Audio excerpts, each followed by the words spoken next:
Mo kí gbogbo ẹ̀yin ọmọ Yorùbá nation, ọmọ Odùduwà pátápátá. Èmi kábíyèsí ọba Ògbóni àbáláyé ló ń sọ̀rọ̀ o. Ẹ jọ̀ọ́ mo fẹ́ jẹ́ kí gbogbo àwọn ọmọ Yorùbá tẹ́tí sílẹ̀ sí mi. Gbogbo yín lẹ gbọ́ ohun tí ó ṣẹlẹ̀ tí àwọn APC tí wọ́n ní kán wá ká mi mọ́ ọ́fíìsì tìbọntìbọn, tèmi náà dẹ̀ lé àwọn onítọ̀hún náà pa.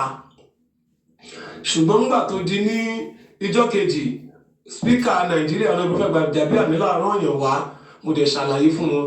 Ní èní elénìí, ìkan lára àwọn tó jẹ́ àwọn òṣìṣẹ́ wọn náà tún ti rán yàn sí mi tó jẹ́ pé ọ́fíìsì constituency office Ọ̀nàrẹ́bù Gbajabiamila gangan láti ṣèpàdé yẹn lénìí tí mo lè ṣàlàyé gbogbo ohun tó ṣẹlẹ̀.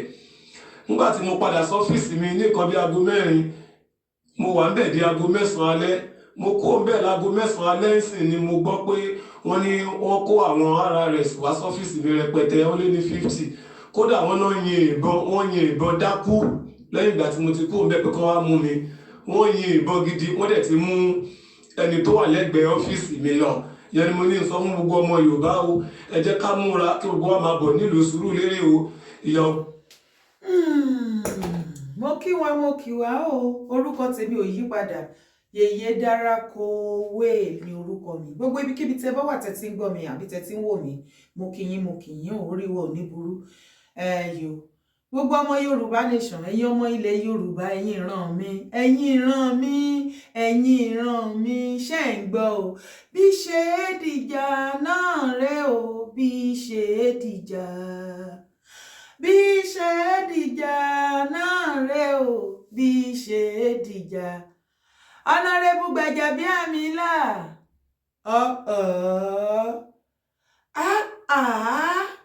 A ní ẹ yé ṣe bí ẹni wípé Ọlọ́run ni yín nílẹ̀ Yorùbá. A ní kẹ́ ẹ gbágbára lẹ̀, kẹ́ ẹ ní ìfẹ́ ìran Yorùbá, kẹ́ ẹ yé ṣe bí ẹni wípé torí tẹ́ bá ti súnmọ́ Jagaban, ìyẹn aṣíwájú of Olúlẹ̀, ẹ máa ń bìlíìfù wípé you can do and undo nílẹ̀ Yorùbá. Kò sí àrà tẹ́ lè dá, àsìkò yìí ti tó. Bẹ́ẹ̀ ni ọ̀run ló sọ o. Ṣé rí gbogbo girigiri tí gbogbo yín máa ń gìrà, tẹ́ máa ń gìrì, tẹ́ máa ń ṣe bẹ́ẹ̀ ni, tẹ́ máa fẹ́ àyà, tẹ́ máa ṣe oríṣiríṣi fún gbogbo àwọn èèyàn Yorùbá. Bẹ́ẹ̀ ni wípé àwa Yorùbá tó kù, ẹrú ni wá nílẹ̀ bàbá wa, ẹ̀yin ni original ògidì ọmọ. Bẹ́ẹ̀ ni pé wọ́n wá fi àwa yáwó. Ṣé ẹ ti gbàgbé pé ilẹ̀ Yorùbá, ilẹ̀ baba ńlá baba gbogbo wa ni wọ́n jọ forí wá sọlẹ̀ síbẹ̀ ni. Ibi kan ojú kan lọ. Agbára kan sí gájú kan láfẹ́ tó bá gorí ebè. Honorable Gbajabiamila, kí ni gbogbo rádaràdà ilé tá ń gbọ́ yìí? Ṣé ó dẹ̀ páwọn MC náà ṣe ti wọn tán, ẹ̀yin náà wá fẹ́ ṣe ti yín àbí? Ẹ̀yin ò rí wọn nígbà tí àwọn MC, àwọn APC tí wọ́n lọ àtáàkì máa yẹn kó tó di pé máa yẹn bọ́ síta, tẹ́ frustrate ẹ̀ tó bọ́ síta. Ẹ invite ẹ̀, ó wá, kì í ṣe pé ẹ pè wọ́n, kò ṣe pé kò jẹ́ yín, ìyẹn ọba Ògbóni ni mò ń sọ o. Ẹ invite ẹ̀, ó wá bá yín ní constituency yẹn.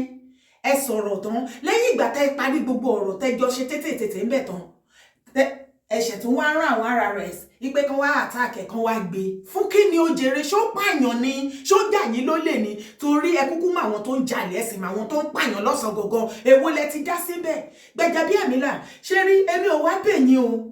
Èmi ò wá bẹ̀ yín o, ọ̀rọ̀ tó wà lẹ̀ kò sí ẹ̀bẹ̀ kankan bẹ́ẹ̀. Ilẹ̀ bàbá gbogbo wájọ́ ni wọ́n jọ forí wá sọlẹ̀ sílẹ̀ Yorùbá ni. Honorable Gbajabiamila àbí kí náà pè yín? Ṣé rí lè tó ìṣẹ̀lẹ̀ sí Olúlẹ̀ lọ́wọ́lọ́wọ́ tó yẹ kẹ́ lọ máa mú gbọ́? Ẹ fẹ́ máa fi kanra ìyẹn fi mọ́ àwa Yorùbá nation. Àwa kọ́ ni problem yín ọ̀ọ́bì. Àwa kọ́ ni problem yín, àwa kọ́ lẹ́ni kẹ́ lulẹ̀.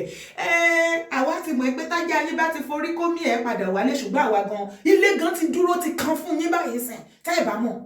Ṣebí ẹ ṣe orílẹ̀-ègbè bẹ́ẹ̀ ni alágbà tó jábọ́ látòkè. Wo Honorable Gbajabiamila àbí kí wọ́n pè yín. Ẹ jẹ́ gbé ẹjọ́, ẹ bá mi ṣe ẹṣọ́ iye fídíò yìí dọ́dọ̀ wọn kí wọ́n gbọ́jà rẹ̀ káyé ṣe orílẹ̀-ègbè bí orí aláǹgbá. Kí ló ń ṣẹlẹ̀ gangan náà? Èwo làbọ̀rọ̀ wá fi ìkanra ìtàmájẹ́. Ṣé Yorùbá nation ló ní ká ẹ lulẹ̀ ni? Àwọn mọ̀ pé kò síbi tẹ́ ẹ lọ ṣe bẹ́ẹ̀ lọ jókòó pa s'Àbújá tẹ́ ẹ ṣe oríṣiríṣi bẹ́ẹ̀ tẹ́ rò wípé náà tí àwọn nọ́dánà yẹn àwọn ni wọ́n lè ṣe, àwọn lè yàn. Àwa Yorùbá ìkíní kan ni wá, ìgbà kan ni wá, àwẹ̀ kan ni wá. Àwa ò gbàgbọ́ nínú APC or any other political party. I believe mọ́ nínú gbogbo yín pátápátá. Ẹ ti disappoint wa in a very many ways.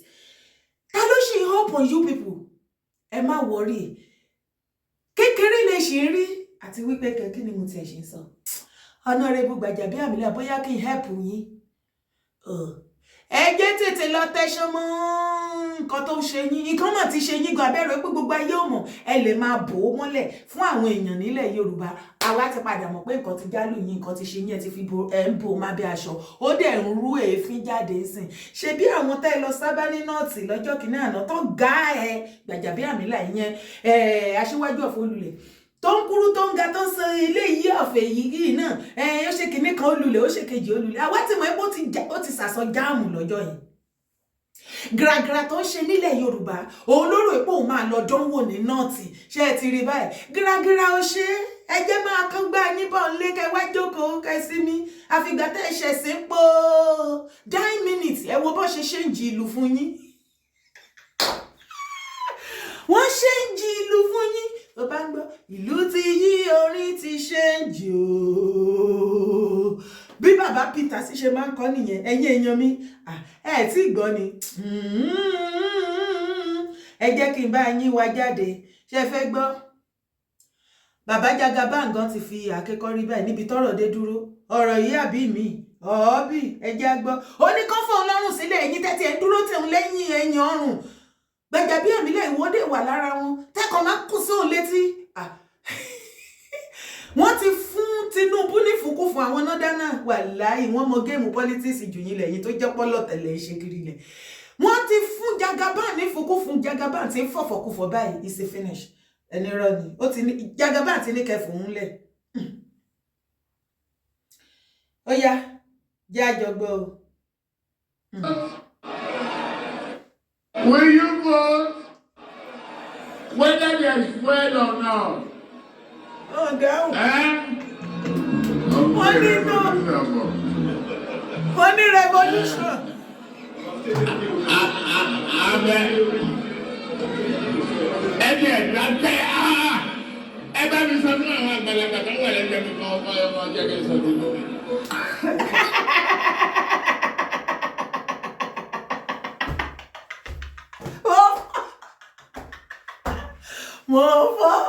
Mo fọ́ Gbajabiamila ọ̀ọ́bì ẹ fi Yorùbá nation lọ́rùn lẹ́jẹ̀ wá sọ kọ́kọ́ fún yín o ibi tá ẹ sí Jagaban dé ibẹ̀ ló rẹ̀ sí iyì o ó dẹ̀ ti sọ fún yín ibi tọ́rọ̀ dé dúró ó ní ṣé wọ́n máa vóòtì fún èlìwé àbí kò sí fún ẹ̀hún àwọn èèyàn dá náà ní revolution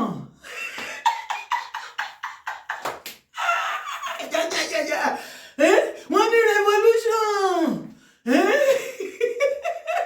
ó ní Jagaban lára Jagaban ọ̀fọ́lulẹ̀ ó ní lára ó ní ẹ̀yin tẹ́ dúró sẹ́yìn òun ẹ̀fọ́ ọlọ́run lẹ́ jẹ́ kí wí tẹnu mi wọ́n ti fún bẹ́ẹ̀ yín fòkúfò ó di dandan kẹ́ fọ̀fọ̀kúfọ̀ sóòdì ẹ̀fọ́ Gbajabiamila má fi kan ra ìtàmájẹ́ o wọ́n ìkókò gbúdọ̀ ṣe ọba Ògbóni o ọba Ògbóni yẹn èrè ògbúdọ̀ rèé ìkókò gbúdọ̀ ṣe àìjẹ́bẹ̀ Gbajabiamila wàá fi pìtàn gan ni o ọ̀rọ̀ pé wọ́n lérí mọ́ ẹkọ́ èmi ò wá bẹ̀bẹ̀ mi ò mọ́ bá ṣe bẹ̀bẹ̀ o torí pé ilẹ̀ bàbá wa jọ nílẹ̀ Yorùbá ẹ̀yin kò lè máa halẹ̀ mọ́mọ́ Yorùbá kan lórí ilẹ̀ bàbá wa kí ló ṣe tí ẹni tí bá ṣẹlẹ̀ sí ajá ilé ọba Ògbóni a jẹ́ wípé ibi tá a fẹ́ gbóbi sí òbí padà lálẹ́ òun bẹ́ẹ̀ nìyẹn ṣùgbọ́n mo kàn fẹ́ kẹ́ mọ̀ ní pé Jagaban a jẹ́ wípé ẹ̀yin fúnra lára yín lẹ fọwọ́ fa okùn ìyá yín mọ́ra torí pé ìbínú Ọlọ́run tó ti wà lára yín tó dúró tì yín tẹ́lẹ̀tẹ́lẹ̀ á wá lékè kàdísítàmẹ̀rẹ̀ ẹ̀ tí ì rí nǹkan kan ojú gbogbo ojú ló ṣọ́ ọba Ògbóni tá a bá gbọ́ kírẹ́ lásán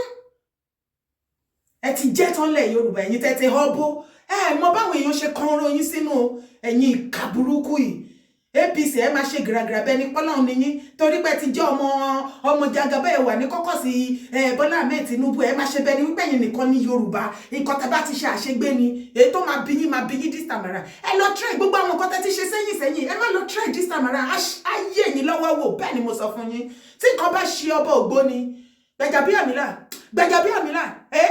Gbajabiamila wà lọ́fẹ̀ẹ́ tó bẹ́ẹ̀ Ọlọ́run sitin Yasin ẹ̀yin tèmi ṣe ti bá mi support brand mi bá mi subscribe sórí YouTube channel yìí tó bá ti subscribe má gbàgbé láti click on notification bell drop comment ṣé wọn náà ṣé nǹkan tí Gbajabiamila ń try láti ṣe ṣé nǹkan tó dáa ni bá mi já wọn sí drop your comment thank you.